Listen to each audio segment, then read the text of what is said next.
China के नाम पे चू करने को तैयार नहीं है। 16 मिनट के भाषण में चाइना का नाम नहीं लिया। 33 मिनट का भाषण में चाइना का नाम नहीं लिया।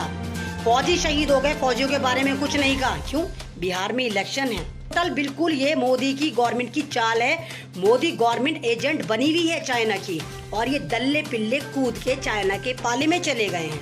अमेरिका अपने दोस्तों को ज्यादा बर्बाद करता है। जो अमेरिका को फेवर करते हैं उन मुल्कों को अमेरिका ने बिल्कुल सिरे से ही बर्बाद कर दिया, और यही हाल इस वक्त भारत का करने वाला है। ये अगर ये हमारा चौकीदार भक्तों का भगवान लाइन पे नहीं आया, आप यकीन करिए भारत के टुकड़े करवा देगा। ये कमाल की बात देखिए कि राफेल घोटाला करते हैं और राफेल की फाइल खो जाती है।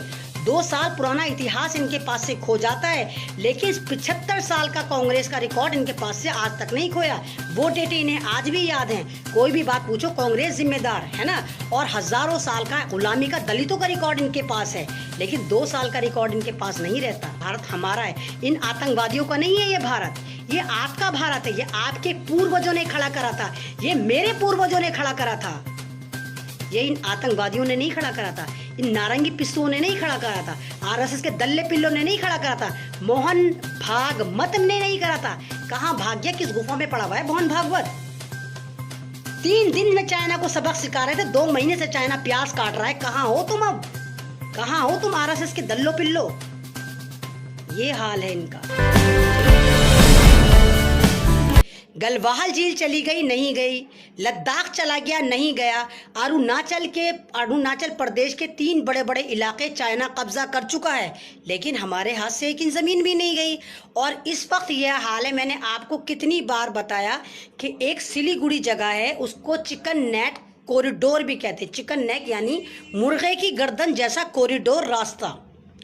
चाइना अगर उस पर हमला कर देता है, उस पर कब्जा कर लेता है, तो आप यकीन करिए भारत के हाथ से सीधी 8 स्टेट चली जाएंगी और 35 करोड़ आबादी चाइना की तरफ चली जाएगी।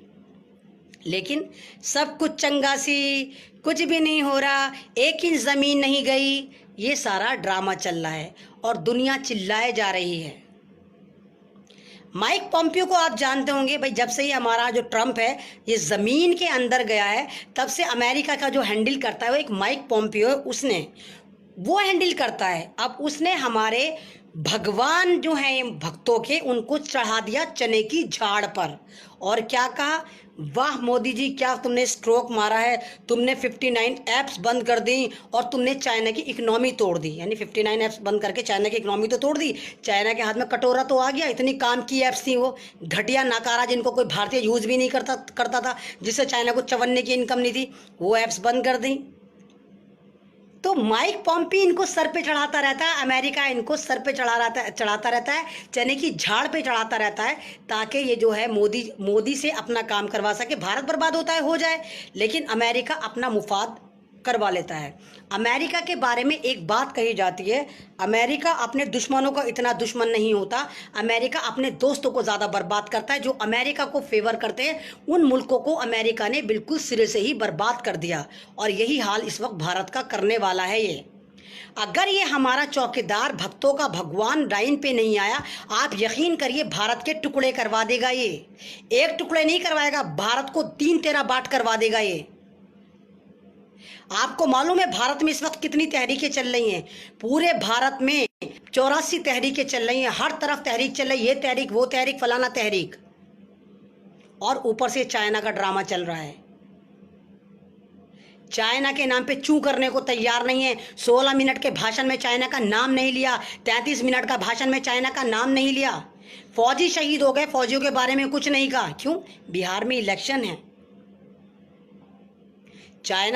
चाइना हम इसकी मर्जी के बगैर आ ही नहीं सकता। टोटल बिल्कुल ये मोदी की गवर्नमेंट की चाल है।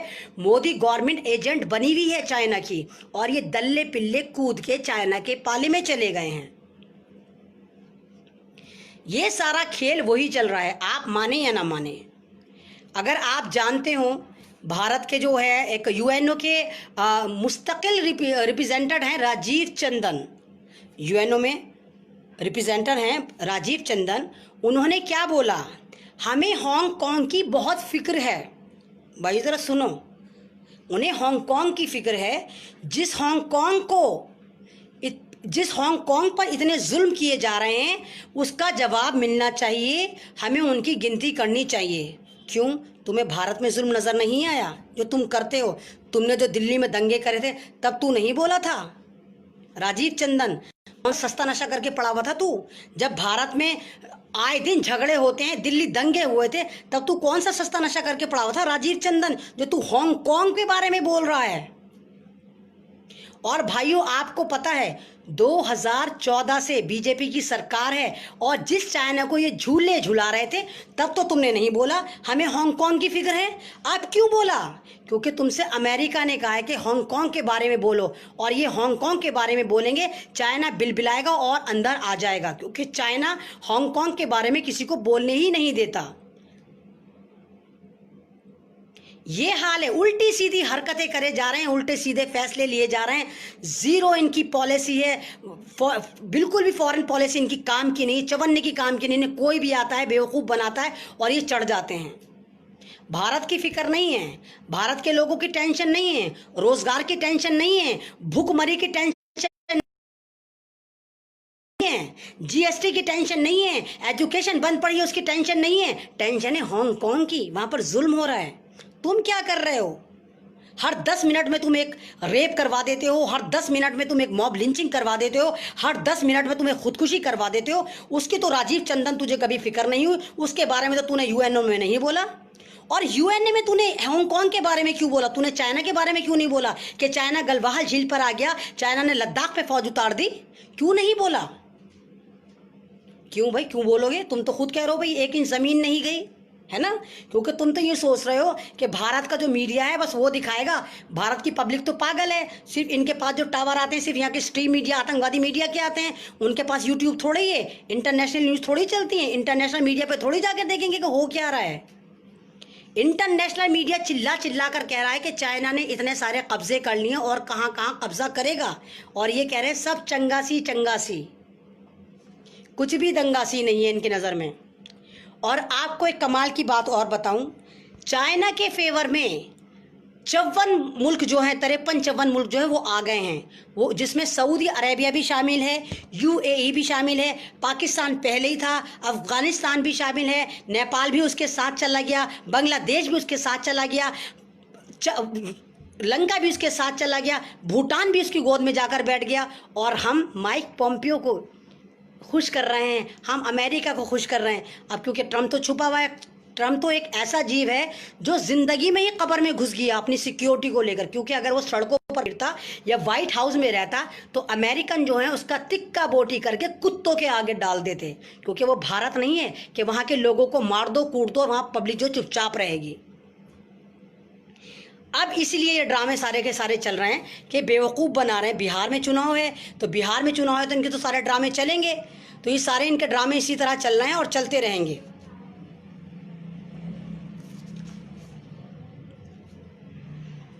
तो मैं आप लोगों से यही कह रही हूँ, प्लीज़ आप यूनाइटेड हो जाइए, आप स्ट्रीम मीडिया का बायकॉट करिए, आप स्ट्रीम मीडिया को मत देखिए, आप इन्हें देखना बंद कर देंगे।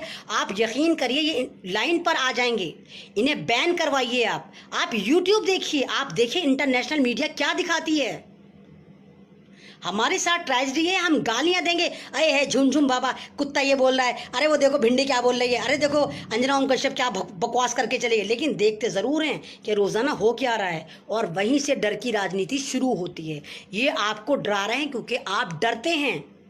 जब आप डरना बंद कर देंगे या आपको डराना बंद कर देंगे। आप ही सवाल करिए, 16 मिनट के भाषण में चन्ना देंगे, चावल देंगे, छठ पूजा का जिक्र करा, ईद का जिक्र क्यों नहीं करा, बकरीद का जिक्र क्यों नहीं करा, मुहर्रम का जिक्र क्यों नहीं करा? क्यों नहीं करा? क्योंकि इलेक्शन बिहार में है और मुसलमानों के साथ तो उनकी दुश्मनी है। रथ यात्रा की परमिशन दे देंगे, मंदिर खोल देंगे, सब कुछ हो जाएगा, लेकिन हमारे 30 त्योहारों की इजाज़त नहीं देंगे। ईद की नमाज नहीं पढ़ने दी क्योंकि कोरोना वायरस मस्जिद में आ जाता। बेवड़ों की लाइनें लग रही हैं 6-6 घंटे, किलोमीटरों में, वहाँ कोरोना वायरस नहीं आएगा।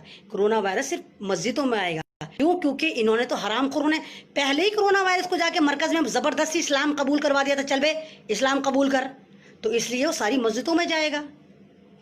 ये मुसलमानों को कोरोना के आड़ में मार रहे हैं, दिल्ली दंगों के आड़ में मार रहे हैं, यूपी में मॉब लिंचिंग के नाम पे मार रहे हैं, घरों में घुस घुस के मार रहे हैं, तब इन्हें मुसलमान ख्याल में नहीं आते, तब मुसलमानों को दर्द नहीं जागता।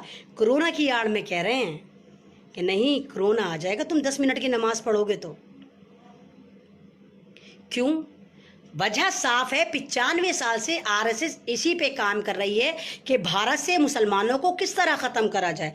दलित तो सॉफ्ट टारगेट हैं, दलितों को तो उन्होंने हमेशा इसे बिल्कुल अपने पैर की जूती समझाया, कभी इज्जत करी है।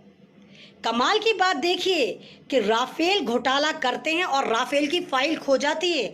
2 साल पुराना इतिहास इनके पास से खो जाता है, लेकिन 75 साल का कांग्रेस का रिकॉर्ड इनके पास से आज तक नहीं खोया। वो डेटे इन्हें आज भी याद हैं। कोई भी बात पूछो कांग्रेस जिम्मेदार है ना। और हजारों साल का गुलामी का दलितों का रिकॉर्ड इनके पास है, लेकिन 2 साल का रिकॉर्ड इनके पास नहीं रहता।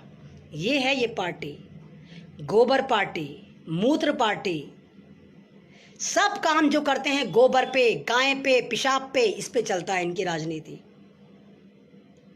95 साल से इनकी भगवा आतंकवादी नागपुर के हेडक्वार्टर से इनका जो मोहन भागवत है, अब तो मोहन भागमत कहाँ है?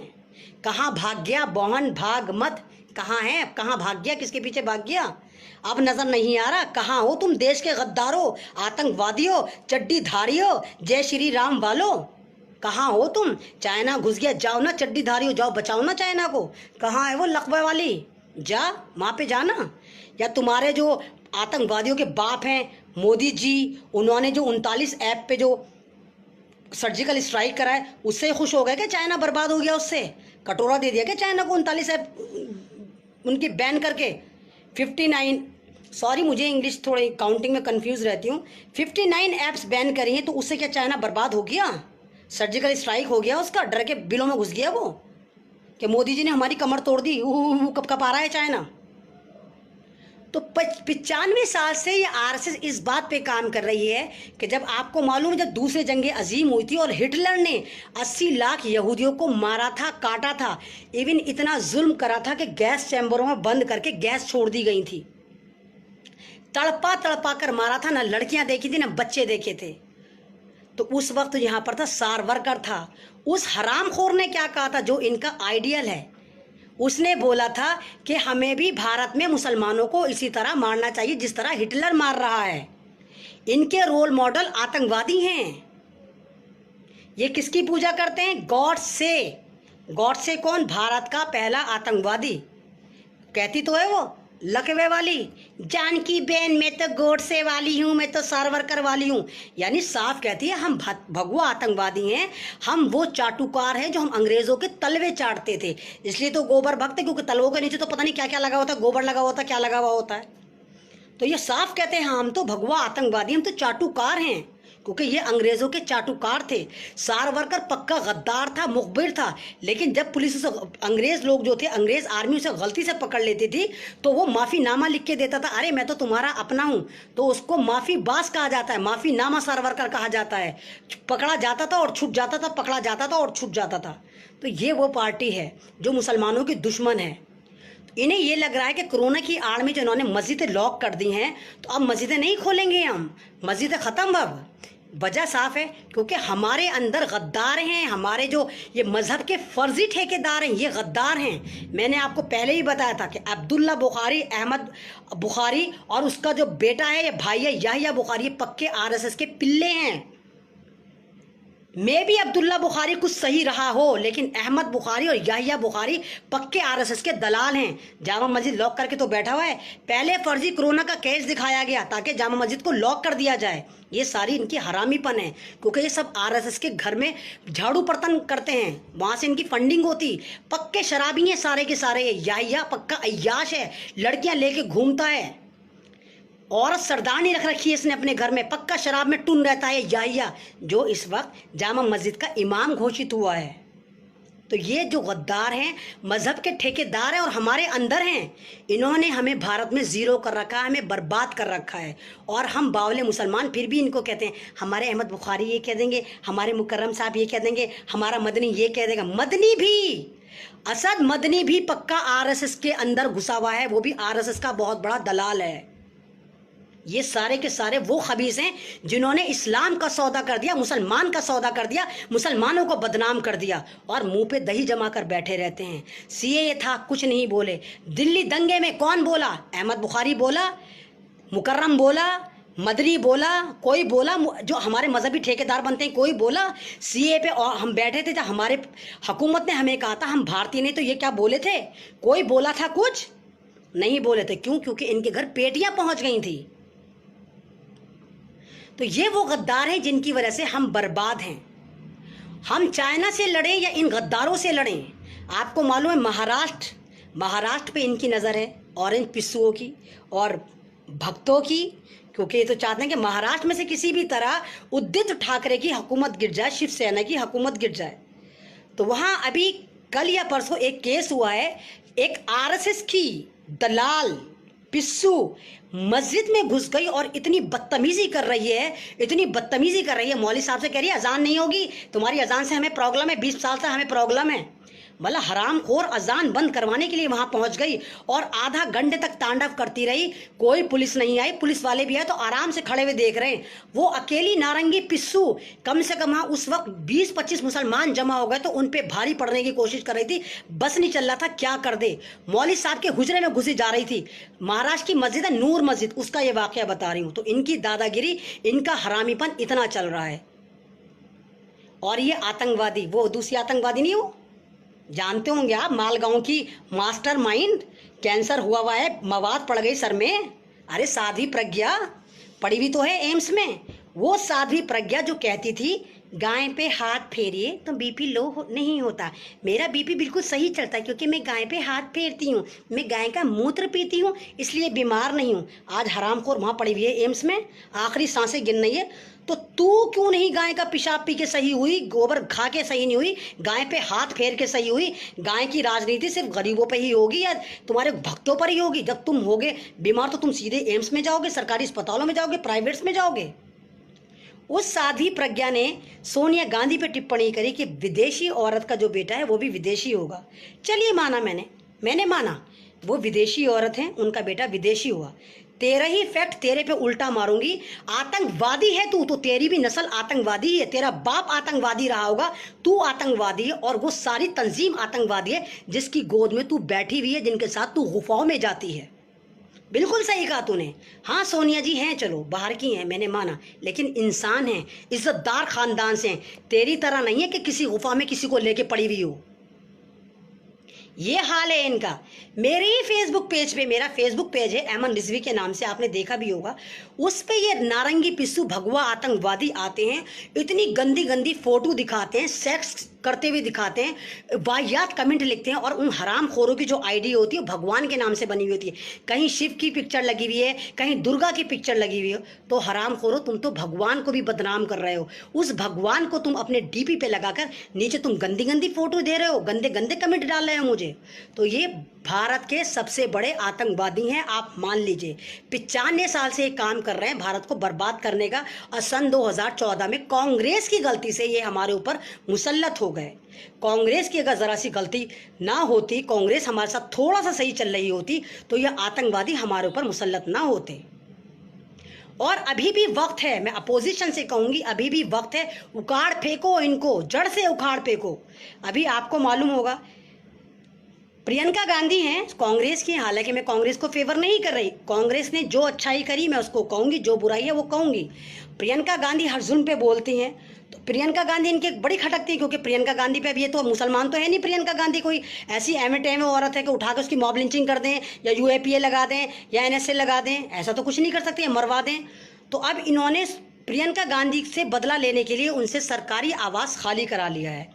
और जबकि बीजेपी का रिकॉर्ड ये है कि इनके यहाँ का कोई पालतू भी है तो उसको आवास दे दिया गया, लेकिन उनसे खाली करवा लिया ताकि उनकी आवाज़ को दबाया जा सके।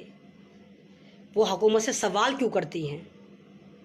ये आलम है इस वक्त। अगर आप सवाल करेंगे तो आप आतंकवादी कहलाएंगे। आपको सारे के सारे जितने भक्त हैं सारे भक्ति करने आ जाएंगे, गोबर भक्त, वैसलीन का ढक्कन खोल लेंगे और आपको गालियां सूतेंगे। मुझे मालूम है मैं अमन रिजवी हूँ, मुझे मालूम है मैं मुसलमान हूँ, मुझे मालूम है मैं भारतीय हूँ, और सबसे बड़ी बात है मुझे मालूम है मैं फ्रीडम फाइटर की बेटी हूँ। और मुझे ये भी मालूम मैं कब मार दी जाऊं। उसके बावजूद मैं हर जुल्म पे बोलती हूँ, हर जुल्म के खिलाफ आवाज़ उठाती हूँ, आपको अवेयर करती हूँ कि प्लीज़ जागो दलितों, जागो जागो मुसलमान, जागो जागो सरदारों, जागो जागो भारतीय, जागो, क्योंकि ये भारत आपका है, ये भारत हमारा है। इन आतंकवादियों का नहीं है ये भारत, ये आपका भारत है। ये आपके पूर्वजों ने खड़ा करा था, ये मेरे पूर्वजों ने खड़ा करा था, ये इन आतंकवादियों ने नहीं खड़ा करा था, इन नारंगी पिस्सुओं ने नहीं खड़ा करा था, आरएसएस के दल्ले पिल्लों ने नहीं खड़ा करा था, मोहन भागवत ने नहीं करा था। कहाँ भाग गया, किस गुफा में पड़ा हुआ है मोहन भागवत? 3 दिन में चाइना को सबक सिखा रहे थे, 2 महीने से चाइना प्याज काट रहा है। कहाँ हो तुम अब, कहाँ हो तुम आरएसएस के दल्लो पिल्लो? ये हाल है इनका।